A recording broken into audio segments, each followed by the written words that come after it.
Welcome back to Kivumbi 2017. It is now 20 minutes after 6 o'clock, and it's time for us to look at the dailies.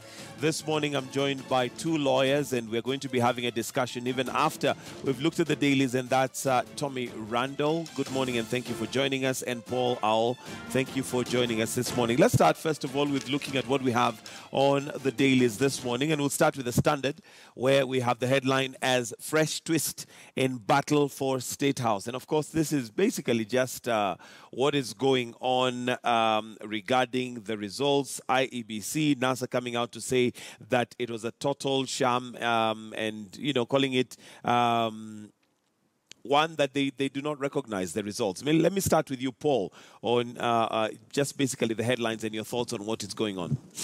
I think what brings the twist is the claim by, I don't know whether to call it a claim or an allegation by ODM to say that what is being tallied is not what was actually declared at the polling stations. What they are saying is that the elections was okay, the conduct, the voting, but now the issues arise on what was submitted that came from the polling stations. And they are saying that they have credible information from reliable sources within IBC that tells them that the figures that are actually being released on the website were not the same figures that were declared at the polling stations. Okay, and we'll come to the intrigues and maybe, you know, what exactly that means, should those claims be true, as we have our discussion later on, but that's basically the headline. Coming to you, Tommy, your thoughts on this particular headline on the twist in the battle for State House? It's an interesting allegation, but we won't know.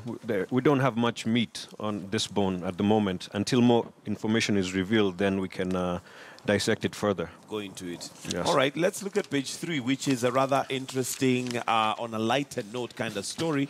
And this is the Githeri man, basically, who has gone viral. And, well, I saw him even on international platforms, and it seems like everybody wants a photograph with him or look like he had a photograph with him. Your thoughts on this, on some of the sideshows during the elections?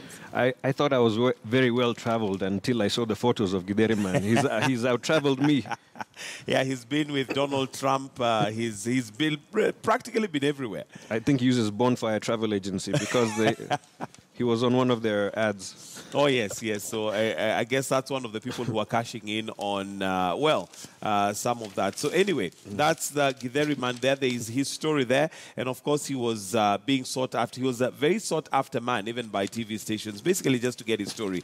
And amazing how just one photograph can change your life, so to speak, because it must have been the hawk eye of one photographer who decided to post that, and it just went viral. All right, on to page 8 of the Standard, we have NASA releases leaked results with Raila ahead. Again, we're going to be discussing as we carry on the validity of some of these claims and what they possibly would mean. But also just to get your comments, Paul, on the international observers' comments so far on how the elections have run so far. Basically, I think the international observers and most Kenyans agree that the real election, the casting of votes, the counting of votes, was free and fair, that there was no issues like voter intimidation, there were no issues like stuffing of ballot papers, there were no issues like of insecurity interfering with voter turnout. So I think basically what they are saying is that this election was free and fair from the basis that Kenyans were allowed to vote. The votes were counted, there was no intimidation, there was no issues where you could actually say that you can't really say who has won this election. And actually, the issue arising, especially, I think they've also gone through the tallying and the relaying of that information, and somehow they find it watertight such that you can't really say that this election does not reflect the wish of the masses. But that as it may, as a country, we don't really take so much from the observers' reports. I don't know why, because even you ask yourself, do we really even implement some of these things they've said? The Like recommendations that they come up with. yeah, the recommendation that they come up with. You ask yourself, what recommendation did observers make in 2007? Which recommendations did they make in 2013? I think the country is more or less still divided along Jubilee, NASA, such that if you're NASA, you still see these observers as people leaning towards another side. If you're Jubilee, you still agree with whatever they say. All right, Tommy, your thoughts on the observations that have come through from the international observers? I have great respect for President Carter and his foundation. John Kerry is a man of great integrity as well. And I trust what he says. And also other observers have echoed the same sentiments. There's been some consistency in their report. Yes. So it is indeed free and fair. The credible portion is when now the IEBC announces the results and the tallies match between the 34 A's and what the projections on the screens are. Yes. All right, we'll come to that in just a bit. But another interesting story here is, DARE demanding to be given VIP treatment. And he says, insects keep on biting me. DARE narrates his 6-day prison ordeal. Your thoughts on that, basically? I think he's been away. Maybe too long? Maybe for too long. He might not be really to appreciate the conditions currently in Kenya.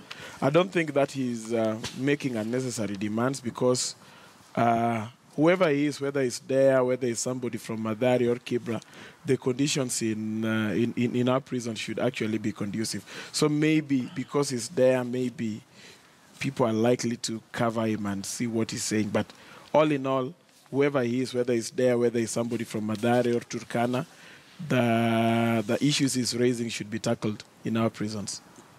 I say suck it up.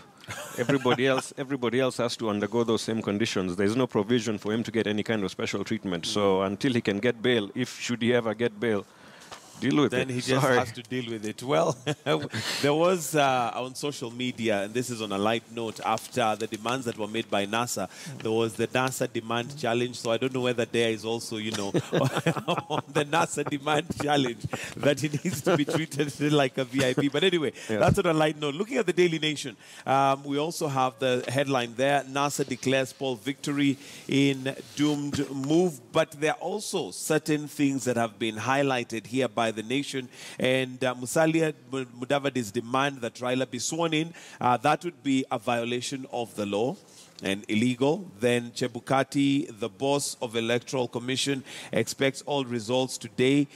So this was a premature call by NASA, according to this article.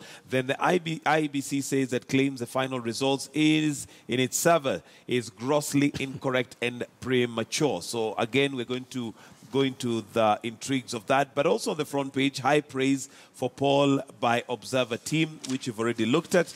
That's part of what we have on the headlines. And there seems to have been a very consistent report given by all the different observers that came in, generally saying the exercise of the election was free, fair, and transparent. But of course, the bone of contention is not the process, but what happens after the process. All right. Page 9, protests rock devolved units as candidates contest IEBC's results. So basically, in the dailies today, what we have is a lot to do with what has been happening. But maybe away from the dailies, gentlemen, let's look at the intrigues that we have before us. And this is after NASA came out twice. The first time they came out and said that they had information that the IEBC system was hacked, which of course cybersecurity analysts have come out and given their opinion regarding that particular claim. But again, we have NASA coming out again yesterday and saying that the results they have are not tallying with that which IEBC has provided on their portal as provisional results so far, especially to do with the presidential figures. Let me start with you, Paul, on where we are as a country today, given in light of what NASA had to say yesterday.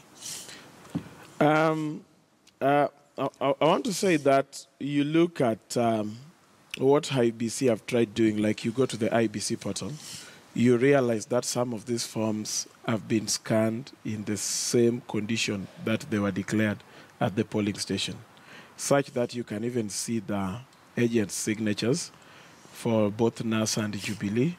And you can actually see that there is every attempt to ensure that there is transparency, that what came. And actually, you can download. There are some that have been uploaded, there are some that have not been uploaded, but all the ones that have been uploaded, you can actually download them. The only thing that I don't know was that, one, the figures are very clear. What I don't know is whether if you add them, they'll come to the figures. Because you see, like, if it is there and both parties agree that this is what was released at the polling station, then what now remains is that you download all of them, then you add, you tally, and then you say whether it brings. Because I came across some for Nairobi. You can actually get to see that, because I was able to get even some agents for Nairobi who had the presidential ones, you can actually get to see that what has been uploaded is what this person or the agent carries in his hands. So what I don't really know is whether if you take all of them, you tally them, they'll come to this. What are the figures? But should that matter, Tommy, whether, because at some point, according to the IEBC and according to the law, what carries the day is Form 34A and Form 34B. So once those have been received and they tally, that is what basically becomes the announcement. Yes. Now, all announcements are provisional until IEBC makes the final announcement. Correct. At that point, when they make that final announcement, that is when we can make the comparison. And the law allows for that because it allows 7 days for any challenge to take place. So anything people say now is premature. What really matters is what comes after IBC makes its announcement. Then they can make the comparison based on all those forms. I've been to my polling station online and downloaded the form for my... Sorry, Tommy, let me just cut you